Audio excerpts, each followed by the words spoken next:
Bien, aujourd'hui, nous allons lire dans Jacques, chapitre 4,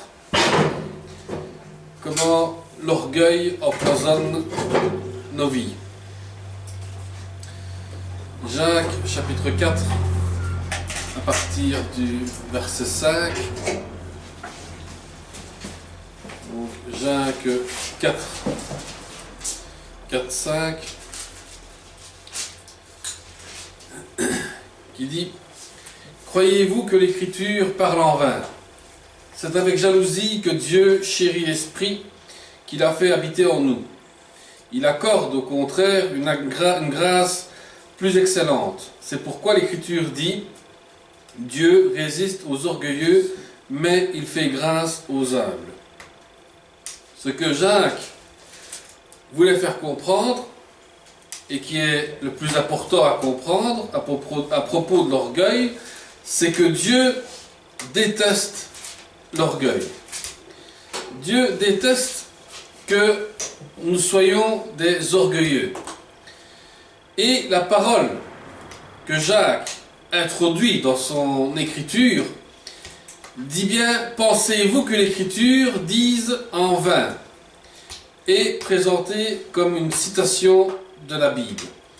Donc Jacques fait comprendre: est-ce que vous pensez que l'écriture est écrite seulement en vain, est écrite seulement juste pour faire plaisir? L'écriture est là pour nous instruire, pour nous guider. Mais les mots que Jacques introduit dans sa lettre et dans son écriture, c'est une formule de citation ordinaire, où il n'est pas admissible que la signification change d'un verset à l'autre. Il est plus probable que Jacques a cru que ces mots se trouvaient dans l'Écriture. Et il les a trouvés dans l'Écriture dans l'Ancien Testament, où il a eu l'idée d'exprimer cette citation qui se retrouve dans l'un des passages de l'Exode 25 et Zacharie 8.2. C'est celle d'un amour de Dieu pour son peuple, qui va jusqu'à la jalousie. Dieu est un Dieu jaloux. Il ne supportera pas que nous ayons vers un autre Dieu que lui. Et l'idée qui a son point de départ dans la comparaison de l'amour et la relation avec Dieu, et aussi avec les siens. Dieu, comme j'avais expliqué déjà vendredi sur la prière, veut que nous ayons une communion personnelle avec lui. Mais c'est un Dieu qui est jaloux, c'est un Dieu qui ne supportera pas que nous ayons ailleurs. Et ce qu'il y a de particulier dans notre passage, c'est qu'il indique comme objet de cet amour jaloux, c'est l'Esprit qu'il a fait habiter en nous. Non pas seulement le Saint-Esprit communiqué aux chrétiens, Romains 8.9, qui dit: vous, au contraire, vous n'êtes pas livrés à vous-même, mais vous dépendez de l'Esprit, puisque l'Esprit de Dieu habite en vous. Si quelqu'un n'a pas l'Esprit de Christ, il ne lui appartient pas. Ça, c'est ce que Paul nous fait comprendre, que si on ne vit pas avec le Saint-Esprit, on n'appartient pas à Dieu, mais plutôt l'Esprit dont tout homme est doué. Jacques parle de l'Esprit qui vit dans l'homme. C'est-à-dire, quel est l'Esprit qui nous guide à se soumettre à Dieu, et quel est l'Esprit qui nous dirige à faire des choses mauvaises comme des choses qui sont bonnes. Parce que bien souvent le Saint-Esprit est là, mais bien souvent on néglige la puissance du Saint-Esprit et on laisse monter un autre esprit dans notre vie qui fait de nous des orgueilleux, qui fait de nous des gens qui se mettent plutôt en avant à la place de mettre Dieu en première place. J'avais un professeur à la faculté qui, lui, on voyait bien qu'il y avait de l'orgueil qui était en train de pousser. Il se dit qu'il était juste un évangéliste, mais il demandait qui avait une église ou quoi. Alors on disait chacun avait son église. Alors il demandait combien est-ce que vous donnez pour le déplacement quand on vient à l'église. parce que lui, moins de 100 € ne venait pas dans l'église. Ou alors, combien de membres est-ce qu'il y a dans l'église? Parce qu'il ne faut pas qu'il y ait trop peu de membres, il faut au moins 100 membres dans l'église pour qu'ils viennent prêcher. Enfin, il fallait toute une histoire pour montrer que l'orgueil humain était là. Et il montrait comment il était gonflé d'orgueil, parce qu'il se mettait lui en avant et non pas Dieu à la première place. On pourrait traduire aussi l'Esprit de Dieu qui a fait habiter en nous et qui chérit aussi la jalousie de notre cœur. Et par conséquent, ce cœur ne doit pas être partagé entre lui et le monde. Dieu nous a fourni un esprit. Un esprit qui est le sien. Et cet esprit est un esprit de jalousie. C'est-à-dire que Dieu est jaloux si nous allons commettre un adultère spirituel. Dieu ne supportera pas qu'on se mélange avec d'autres qui ne suivent plus la bonne doctrine de Dieu. Dieu est un Dieu jaloux là-dessus. Le sens est au fond le même. Mais le Saint-Esprit, lui, qui est le représentant de Dieu en nous et qui vit en nous, n'est pas nommé ailleurs dans les épîtres de Jacques. De plus, il n'est pas naturel de supposer des sujets différents au Verbe. Il a fait habiter et chéri et laisser celui-ci sans régime. C'est-à-dire que Dieu a laissé le Saint-Esprit habiter en nous et que le Saint-Esprit puisse continuer à nous donner l'exemple d'aimer et de suivre le chemin du Seigneur. Le Saint-Esprit est un guide.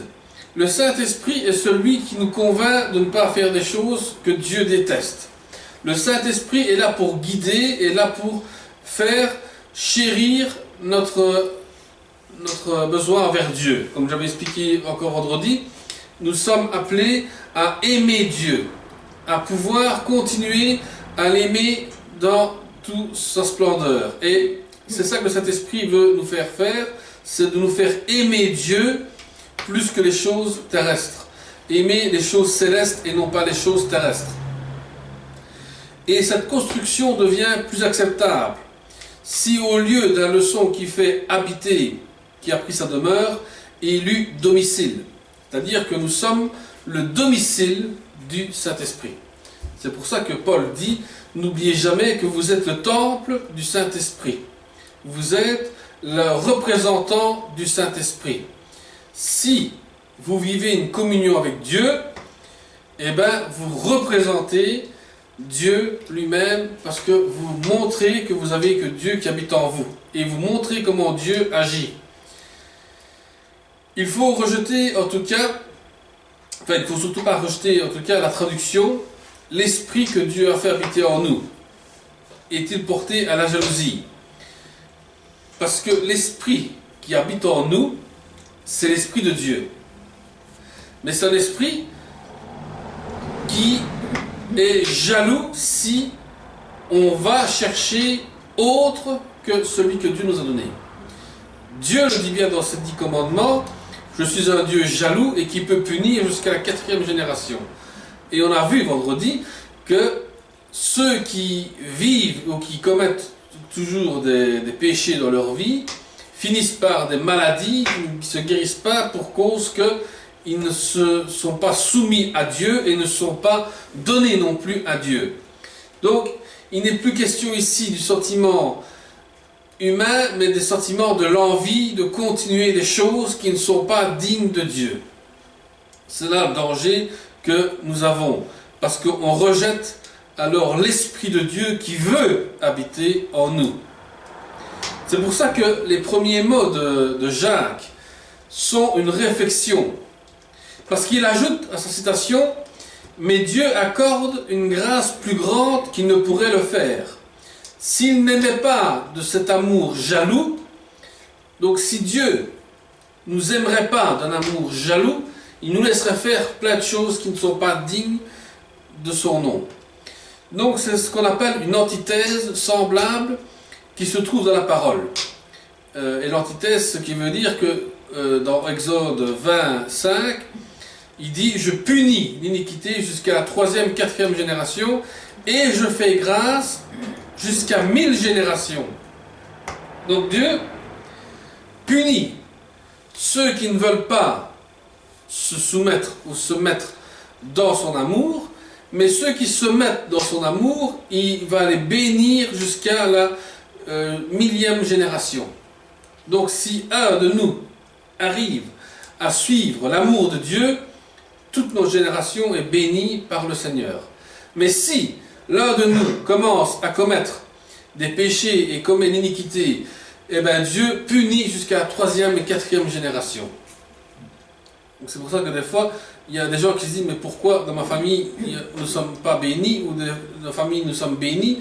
Mais parce que si un de nous est tellement bien présent dans le Seigneur, le reste de la famille est béni. Sinon, le reste vit la punition de Dieu et c'est des générations sur générations qui se suivent dans la malédiction.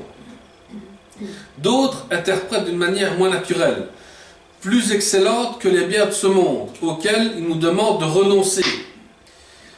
Il y a maintenant des églises, des pasteurs, des docteurs, tout ce que vous voulez, qui annoncent dans l'église que nous avons besoin du bien matériel de ce monde et de renoncer au bien matériel de Dieu.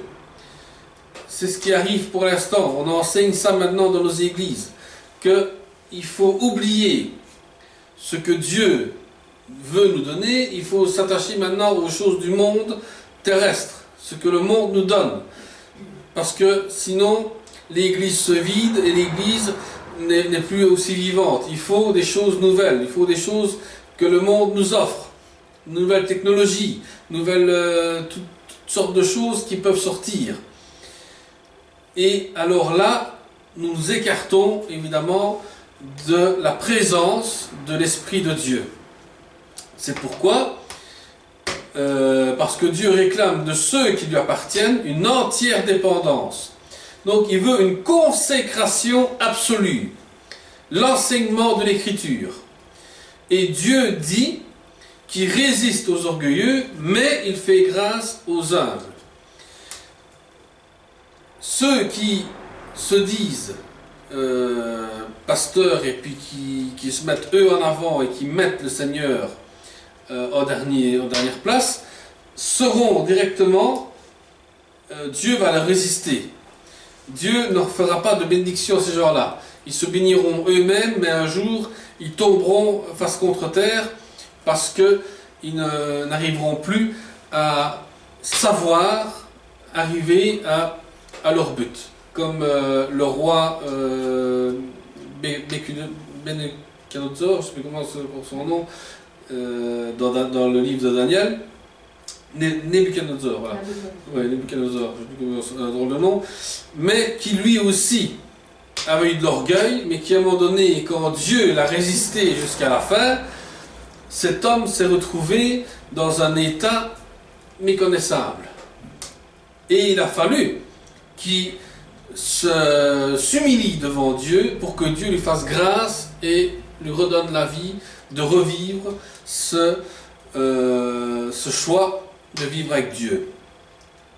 Et Proverbe 6, 16 à 19 dit: il y a 6 choses que l'Éternel déteste, et même 7 dont il a horreur: les yeux, la langue menteuse, les mains qui versent le sang innocent, le cœur qui médite des projets injustes, les pieds qui se dépêchent de courir au mal, le faux témoin qui dit des mensonges, et celui qui provoque des conflits entre frères. Ça sont les choses que Dieu déteste. Pourquoi? Les yeux. Parce qu'on regarde souvent les personnes autrement de ce que Dieu veut qu'on les regarde. Des fois, on regarde les personnes en disant: celui-là, je ne vois pas ce qu'il pourrait faire ici ou autre, mais Dieu le voit autrement. Dieu voit autre chose en lui. Les langues menteuses.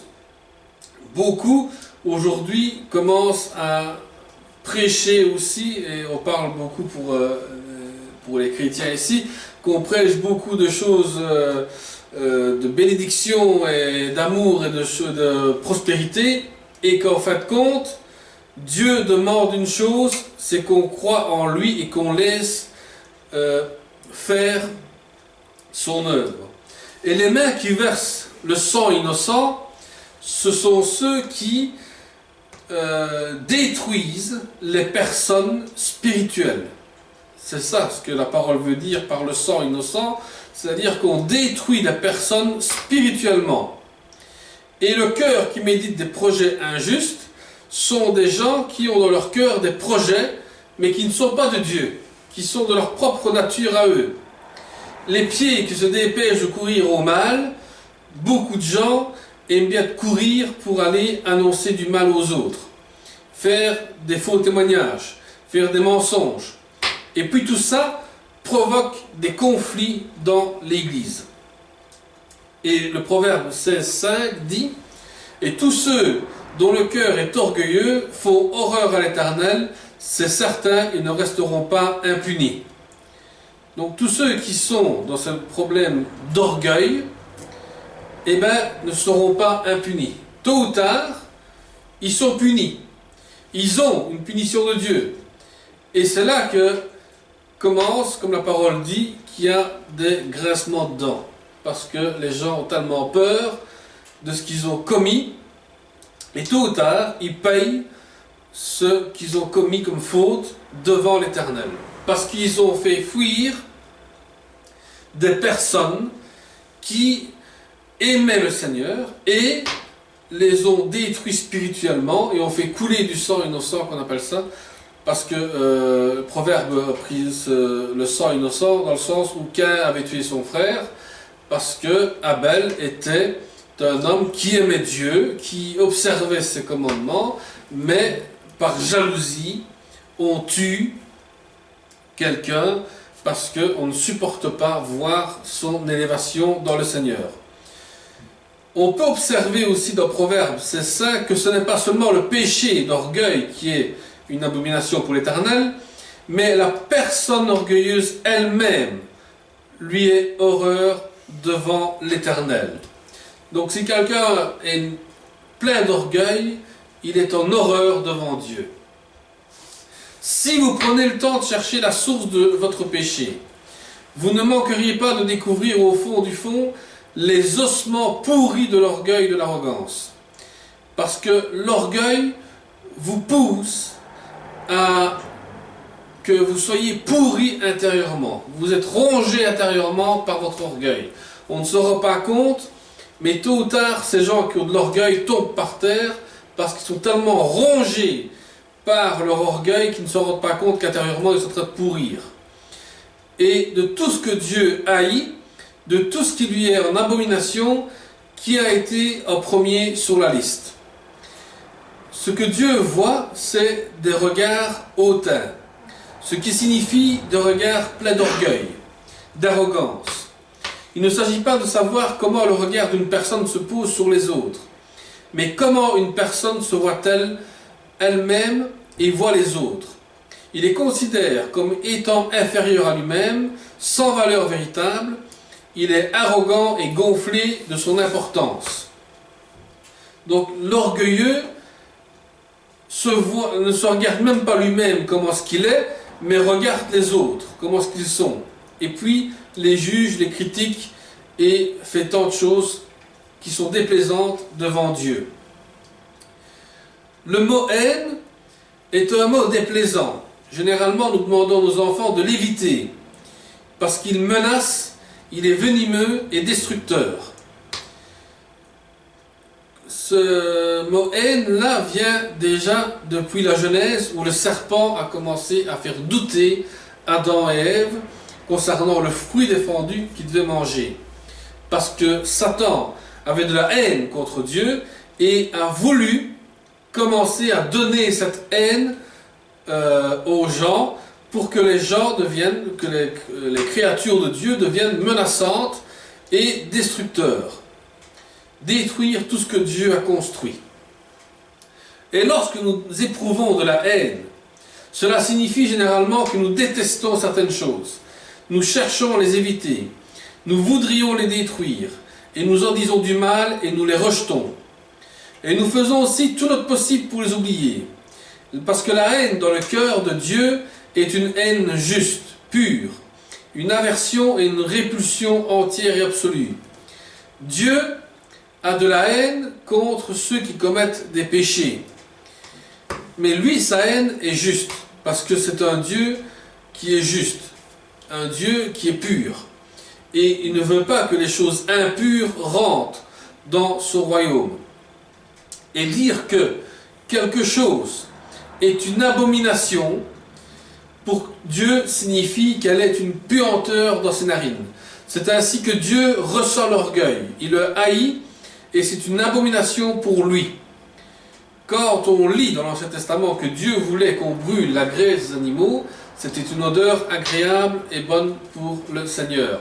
Mais quand quelqu'un est rempli d'abomination, est rempli de haine, est rempli d'orgueil et tout ce qui s'ensuit, c'est une mauvaise odeur qui rentre dans les narines de l'Éternel. Et Jacques le dit, que Dieu résiste aux orgueilleux, mais il fait grâce aux humbles. Jacques ne dit pas que Dieu se contente d'ignorer les orgueilleux, ou de les éviter, ou de prendre des distances avec eux. Il leur résiste. Il œuvre en position ouverte avec eux.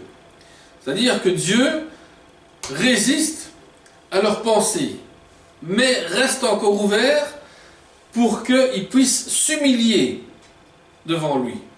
Dieu attend que ces hommes-là ou ces femmes-là s'humilient devant lui pour que Dieu puisse faire grâce après pour leur pardonner. Il leur fait la guerre et les contrecarrer aussi. L'orgueil provoque la colère et l'indignation de Dieu. Il irrite et il le fait réagir. Et lui déplaît que les mots ne pourraient l'exprimer, à la racine de tout péché. Donc Dieu fait la guerre contre les orgueilleux. Il donne des choses qui ne sont pas dignes de recevoir. Et l'homme se demande pourquoi est-ce que nous avons des problèmes dans notre vie, parce qu'il y a un problème d'orgueil qui s'est installé et qu'il faut absolument détruire. Si on ne détruit pas cet orgueil dans notre propre nature, eh bien, nous risquons d'avoir des conséquences graves avec le Seigneur. L'Écriture enseigne que l'orgueil est un précurseur de toutes les armes qui forment de péché. L'orgueil est le sol dans lequel toute espèce de péché germe et grandit. On peut voir ça dans Proverbes 16, 18, 19, où il dit « L'arrogance précède à la ruine, l'orgueil précède à la chute, mais vaut mieux être humble avec les gens modestes que de partager le butin avec les orgueilleux. » Ça, la parole de Dieu est claire là-dessus. L'orgueil précède à la chute et l'arrogance à la ruine. Et il est préférable d'être avec des gens modestes que d'être avec des gens orgueilleux et de partager des choses avec eux. Et on pourrait citer aussi des grands nombres de versets qui disent sensiblement la même chose au sujet de l'orgueil. Mais d'abord vient l'orgueil, puis ensuite la destruction de la personne orgueilleuse. Parce que plus on a de l'orgueil, et plus la destruction est encore plus grande. L'orgueil est la partie laide de votre cœur qui vous amène à être plus préoccupé par vous-même et votre propre réputation, que vous ne l'êtes pas, que vous ne l'êtes par Christ et sa renommée. Notre réputation peut jouer aussi à cause de notre orgueil. Parce que les gens voient que ce n'est plus le Christ qui vit en nous, mais que c'est nous-mêmes qui nous mettons devant les personnes et en oubliant Dieu qui est à côté de nous. Alors, si on prend le temps de chercher la source de notre péché, on ne manquerait pas de découvrir le fond du fond des ossements pourris de l'orgueil et de l'arrogance. Parce que de nombreux péchés sont retombés directe de l'orgueil. C'est d'abord, la première chose, la jalousie. La jalousie, c'est la conscience qui amène d'un avantage dont jouit un autre. Un avantage dont vous êtes convaincu qu'il devrait légitimement être le vôtre. On est jaloux quand quelqu'un réussit à notre place. Mais pourquoi le succès ou la promotion ou l'éloge de quelqu'un ou quelqu'un d'autre provoque-t-il la jalousie dans nos cœurs? Pourquoi pas de la joie à la place de la jalousie? Parce que la réponse est que nous ne voulons pas que d'autres semblent être mieux que nous-mêmes. Nous sommes convaincus que nous sommes plus dignes d'estime et que nous méritons plus que l'autre dont il bénéficie. La jalousie, c'est parce qu'on ne supporte pas voir quelqu'un d'autre qui monte dans le Seigneur et qui avance avec le Seigneur, et on veut le détruire parce qu'on se dit qu'on est plus digne que l'autre. Puis ensuite, dans l'orgueil, nous avons l'amertume. L'amertume, c'est le sentiment amer dans nos âmes. Parce que lorsque quelqu'un nous a offensés, escroqués, ou n'a pas réussi à nous remettre ce que nous pensions et qu'il nous devait, ce qu'il nous devait, mais pourquoi cela provoque-t-il de l'amertume? Parce que cela nous fait mal, et nous fait mal par rapport aux autres, et cela nous prive de quelque chose que nous pensions mériter. Alors si on pensait avoir quelque chose de meilleur chez quelqu'un, eh bien nous avons cette amertume. Et on pense qu'est-ce qu'on doit faire, donc des sentiments qui sont dans nos âmes. Lorsque quelqu'un nous a offensé, nous pensons et nous disons, mais comment alors puis-je pardonner et comment puis-je commencer alors à pouvoir oublier ce qui s'est passé? Parce que bien souvent on parle du pardon, mais des fois pardonner est difficile, humainement parlant, mais spirituellement parlant, nous sommes obligés de pardonner à nos ennemis. Puis ensuite, dans l'orgueil, il y a aussi le conflit. Le conflit vient d'un désir de compétition pour être le numéro un, le désir d'être connu par les autres, la volonté de puissance, d'autorité, d'éloge, la tromperie. Pourquoi mentons-nous, trompons-nous les autres et parlons-nous en employant des termes vagues plutôt que de francs et directs? Généralement, c'est parce que nous espérons gagner quelque chose pour nous-mêmes et que nous pensons mériter. Ou bien nous le faisons pour cacher quelque chose dont nous craignons et qu'elle puisse nous faire mal paraître aux yeux des autres. Ça, c'est le conflit. Le conflit, c'est une compétition qu'on veut toujours être reconnu par les autres et avoir l'autorité et la puissance sur les autres. Puis vient l'hypocrisie. L'hypocrisie, nous avons tendance à prétendre être quelqu'un que nous ne sommes pas, parce que nous craignons d'être vus et connus pour ce que nous sommes réellement. Beaucoup sont des hypocrites. On veut toujours être vu et connu par tout le monde. Mais on n'accepte pas que nous sommes reconnus réellement tels que nous sommes. Puis ensuite vient la calomnie. Pourquoi parlons-nous négativement sur les autres? Pourquoi est-ce qu'on médise sur eux? Peut-être parce que nous avons été nous-mêmes blessés et voulons notre revanche.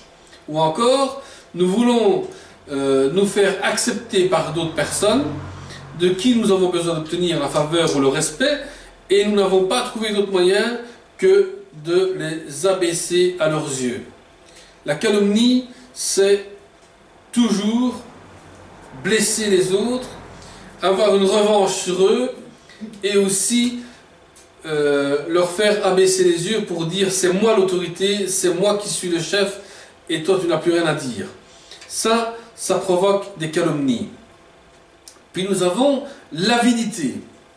L'avidité, à sa base, c'est le désir de faire plus que ce que Dieu veut ou permet pour notre propre bénéfice. C'est-à-dire qu'on veut aller plus loin de ce que Dieu nous donne déjà à l'avance.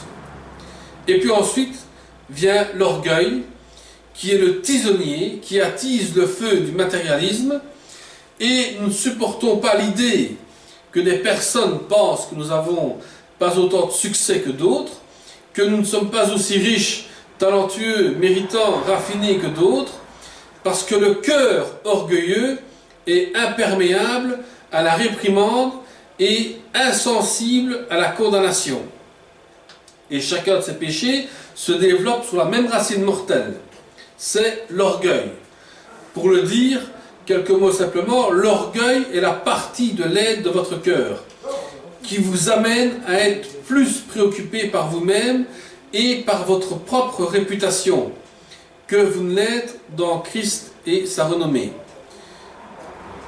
On veut toujours être à l'avant de tout. On veut toujours être devant tout le monde. Et ensuite, c'est notre cœur qui nous mène à monter dans l'orgueil et on oublie la réputation que nous avons dans le Seigneur Jésus. On oublie cette réputation que nous avons. Et la grâce, elle, déracine l'orgueil. Parce que dans Proverbe 26:12 se trouve ce qui est peut-être le condensé et le plus tranchant à propos de l'orgueil. Il dit, si tu vois un homme qui se croit sage, il y a plus à attendre d'un homme stupide que de lui. Parce que ceux qui se disent, moi j'ai la sagesse, ou ceux qui se disent toujours, moi je suis plus haut, tout ce qui s'ensuit, vaut mieux parler avec un homme qui est plus stupide que lui, parce que ces gens-là ont la sagesse. Dieu donne la sagesse à ces gens qui sont humbles devant le Seigneur. Et pourquoi y a-t-il si peu à attendre de lui? Parce que l'orgueil rend aveugle la personne sur son besoin de recevoir l'instruction. Parce que le cœur orgueilleux est imperméable à la réprimande et insensible à la condamnation. Voilà pourquoi il y a moins à espérer de lui que d'un homme stupide. Alors, comment pouvons-nous déraciner l'orgueil de nos cœurs? Comment pouvons-nous le surmonter pour son influence que nous avons dans nos cœurs? Il y a beaucoup de réponses, mais celle qui est la plus utile, on la trouve chez Paul dans 1 Corinthiens 4:7, où Paul demande aux Corinthiens qui se croient supérieurs aux autres, qui est celui qui te distingue? Qu'as-tu que tu n'aies pas reçu? Et si tu l'as reçu, pourquoi faire le fier comme si tu ne l'avais pas reçu? Paul a été clair là-dessus. Il est difficile pour la personne qui comprend la souveraineté de la grâce de Dieu, parce qu'il est tellement rempli d'orgueil, à moins bien sûr qu'il ne s'attribue le mérite de la comprendre, mais l'orgueilleux attribue à lui-même le mérite pour ce que Dieu a fait. L'orgueilleux mérite la punition de Dieu, tandis que le humble mérite la grâce et la bénédiction de Dieu. Être convaincu que tout ce que nous avons est grâce, que tout ce que nous avons expérimenté et aimé est une expression de la bonté de Dieu et ne nous appartient pas. Donc savoir que tout ce qui est en notre possession, à commencer par notre salut, vient de la main de Dieu, et un préalable pour vaincre et détrôner l'orgueil de nos cœurs. N'oublions jamais que nous sommes sauvés par grâce et non pas sauvés par les hommes. C'est Dieu seul qui opère dans la vie de chacun de nous. Mais l'orgueil ne vient pas de Dieu. L'orgueil vient de l'homme, de notre propre cœur. C'est-à-dire que nous devons faire attention avec notre cœur et nos pensées, que ce ne soient pas des pensées orgueilleuses. Et encore moins de détruire spirituellement les autres qui sont appelés à servir aussi et à aimer le Seigneur. Nous allons prier pour conclure Seigneur, te remercions, Seigneur, encore aujourd'hui. Fais de nous, Seigneur, des personnes qui sont humbles devant toi, Seigneur, et que, Seigneur, nous puissions encore aujourd'hui détruire l'orgueil chez d'autres, Seigneur, parce que ce n'est pas de toi. Seigneur, tu sais à combien, Seigneur, nous avons besoin de ta grâce, Seigneur, de ta bonté. Seigneur, nous te demandons encore aujourd'hui d'intervenir dans chacun de nos cœurs, Seigneur, que l'orgueil ne pousse pas, Seigneur, mais que la sagesse et l'humilité, Seigneur, agissent dans nos vies. Fais de nous, Seigneur, des personnes humbles et des personnes sages, Seigneur, et non pas des personnes orgueilleuses. Quel que soit notre titre, quelle que soit notre action, Seigneur, que nous faisons dans l'Église ou autre, Seigneur, ne soient pas des sujets d'orgueil, mais soient des sujets d'humilité. Soit des sujets, Seigneur, aussi où nous sommes appelés à continuer à vivre ta façon et à vivre selon ton désir. Seigneur, merci pour nos bénédictions que tu nous offres, parce que nous sommes humbles devant toi et parce que nous suivons tes commandements, Seigneur. Te demandons, Seigneur, encore aujourd'hui, de continuer à faire, Seigneur, ton œuvre dans nos vies. Nous mettons tout entre ta main dans le nom de Jésus-Christ. Amen. Amen. Amen.